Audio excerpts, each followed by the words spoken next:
Guitar legend Gary Rossington's biography. Gary Rossington's life has always been surrounded by a strange scent, the unique stench of death.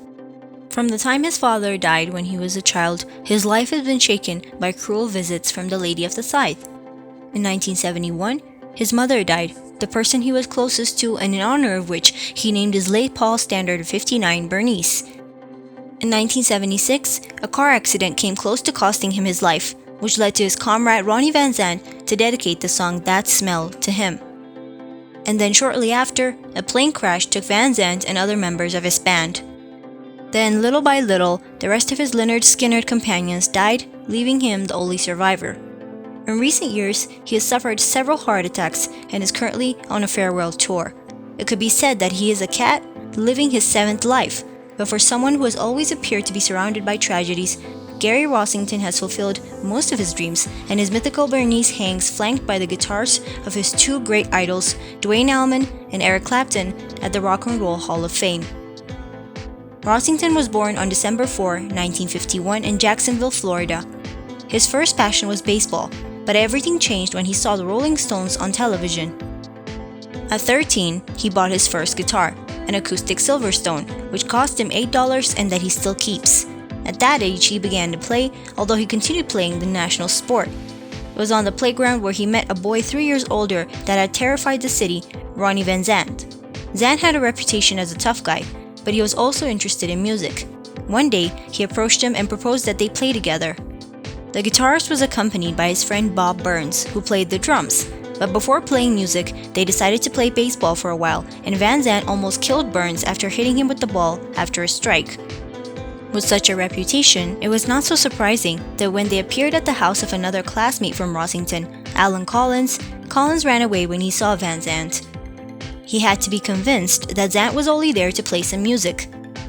The first song they played was one from the Stones' repertoire, Time Is On My Side. The result was so good that they left baseball to dedicate themselves to music. Van Zant was like a kind of father figure to the two guitarists, Rossington and Collins, who did nothing but play together. So great was their passion that they joked about finishing their days together in prison so that they would have nothing else to do but play the guitar. Each day that passed was better, but they were still far from their absolute local idol, Duane Allman of the Allman Joyce. Every time they had a chance, they went to see the band play, and each time, the eldest of the Allman played better than the last time. Their band played their own songs, composed by Greg Allman, while the Noble Five, that's what they called themselves, only did covers. In 1966, they managed to open for their idols and even prepared an Allman cover, and at the end of the concert, the brothers approached them and told them that they were good, and recommended that they write their own songs. Years later, they were able to prove to them that they had followed their advice when they devoted the best of them, Freebird, to the late Duane. In 1968, they changed their name to the 1% and started rehearsing in an abandoned house in the woods that they called Hell House because it was terribly hot. They ended up there after the police always showed up at the different places they had played in the city. They had it clear that more than the volume of music, the police presence was more to do with their hair and their hippie looks, something that had already caused them problems in the college, mainly with the gymnastics teacher, Lynyrd Skynyrd. When Rossington definitively left the college in 1969, the band began to be called Lynyrd Skynyrd until, at the beginning of 1970, they adapted it to Lynyrd Skynyrd. By that time, the hours that they had spent rehearsing had turned them into an incredible live group. And when that year they supported Strawberry Alarm Clock, their guitarist Ed King was so delighted with them that they told them that if they ever need someone, they should not hesitate to call him. Their blue roots and country sound mixed with the influence of British rock of the time and led to their first great songs, things like Simple Man or Tuesday's Gone. In 1971, Rossington started playing the guitar, with which he had always dreamed of since he saw it in the hands of Keith Richards, a Les Paul Standard 59. Soon after, the band would compose the most important song of their career, Freebird. Collins had composed the chords for the first part 2 years prior, but Van Zant believed that there were too many changes to make the melody, until one day he played it again and Ronnie said, "That's very nice. Play it again." In a few minutes, he came out with the melody and lyrics, well, less the iconic first phrase, "If I leave here tomorrow, will you still remember me?" which was something Collins' girlfriend, later wife, had asked him one day. Rossington was in charge of the magnificent initial solo with slide on his SG. They were polishing the song little by little at concerts, but the singer asked his guitarists to do something at the end in the live shows to give him some time to rest. So Rossington came out with the final chords on which Collins found the perfect mold to give the best of himself and his iconic Firebird. To finish the song, one of the roadies of the band, Billy Powell, added an introduction to the song on the piano, which made him a permanent member. Van Zandt kept pushing his guitarists to give the best of themselves. It did not matter who had written the song, the one who did it best was left with the solo. Rossington, in addition to the slide part of Freebird, was in charge of Tuesday's Gone, Gimme 3 Steps, Things Going On, and Poison Whiskey, while Collins did the same with I Ain't the One and Freebird. In 1972, Al Kooper discovered them in concert and did not hesitate to sign them for his label and produce their first album, pronounced Lynyrd Skynyrd. This was the culmination of what was known as Southern rock. The Allman Brothers had arrived before, but their music was on another level, with blues and jazz being as important elements in the equation as rock. Lynyrd Skynyrd was pure rock 100% in music and attitude. Van Zandt and his guys were able to rival The Who live or to eclipse the Stones themselves. But that same energy of their live shows can be seen on this record, from the heartfelt ballads Tuesday's Gone or Simple Man to the most powerful songs like I Ain't the One or Gimme 3 Steps. And then, in its own magical place, it's Freebird, the song in capital letters of their career. The recording was extremely easy because the band had completely sorted the song, with arrangements prepared for a long time, so much so that despite the fact that bassist Leon Wilkeson temporarily left the band, his replacement, who was none other than Ed King, limited himself to simply playing his lines. Their great opportunity came when Pete Townshend chose them as the opening act for The Who for the America tour in Quadrophenia. The band lived up to their billing and their fan base grew exponentially. Their live presentations were a success, and they presented their definitive formation with a triple attack of the guitarists of Rossington, Collins, and King that came after the turn of Wilkinson. At that moment was born the three-guitar army. One of the first things Rossington and King did together was the riff of Sweet Home Alabama, a song with which Van Zandt would add lyrics dedicated to Neil Young, whose recent songs Southern Man and Alabama had particularly stung them, as they were declared followers of the Canadian. Its challenging anthem-like character gave them their greatest success to date and made the band one of the most popular of their time, especially because the album that contained it was at the level of the first and, in addition to the great classic, contained songs like Don't Ask Me No Questions, with excellent work on the guitar by Rossington.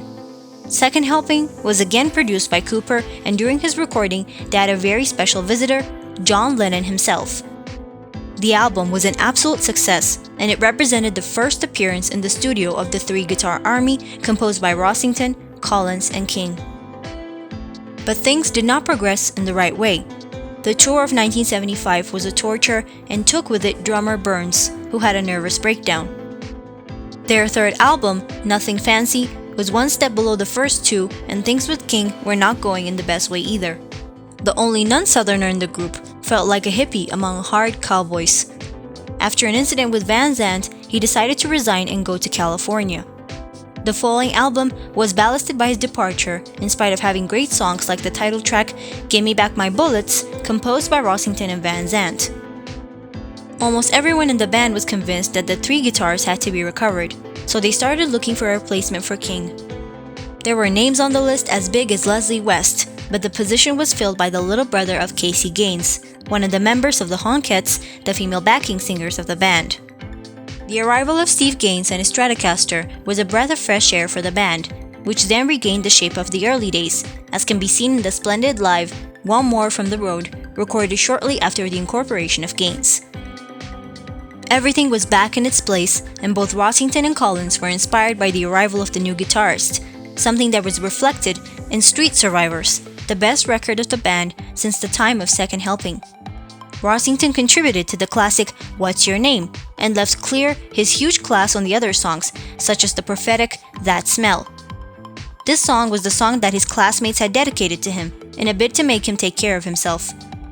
In the end, the smell of death turned out to be real, and a plane crash took the life of Van Zandt, the Gaines siblings, and 3 others, and seriously injured the rest of the band. Due to the physical and emotional pain, Rossington seriously considered leaving music altogether. but Alan Price of the Animals visited him and convinced him not to do it. It was hard at the beginning, but little by little the passion returned. But instead of reuniting with the rest of the band, the two guitarists who had started all with Van Zandt formed the Collins-Rossington Band, recruiting Dale Krantz as the singer from 38 Special. His first album, Anytime, Anyplace, Anywhere, released in 1980, was a success, and in his concerts, they always included an instrumental cover of Free Bird. But tragedy crossed his path again when Collins' wife, Kathy, died while pregnant. Collins stopped going to rehearsals and concerts. Rossington and Krantz, who would end up marrying, formed the Rossington Band shortly after. Just as conversations began to resuscitate Lynyrd Skynyrd, Collins suffered a traffic accident that left him paralyzed. Even so, in 1987, 4 original members from before the accident, Rossington, Billy Powell, Leon Wilkeson, and Artemis Pyle, plus Ed King, joined Johnny Van Zandt, Ronnie's brother, with Collins acting as a musical director. Since then, Rossington has continued to keep the flame of Lynyrd Skynyrd alive, and therefore of Southern rock, while the rest of his companions fell by the way. The smell of death continues to accompany him, and since 2015, he has overcome several heart attacks. When Gary Rossington's time comes, he will be ready, as he has decided to hit the road once again on the farewell tour of his second stint of Lynyrd Skynyrd. He is just a simple man who has already fulfilled all his dreams, but he knows that there are still many people dreaming of listening to Freebird or Sweet Home Alabama live, and he's willing to please them, not only for himself, but more importantly, for Alan, for Steve, for Ronnie.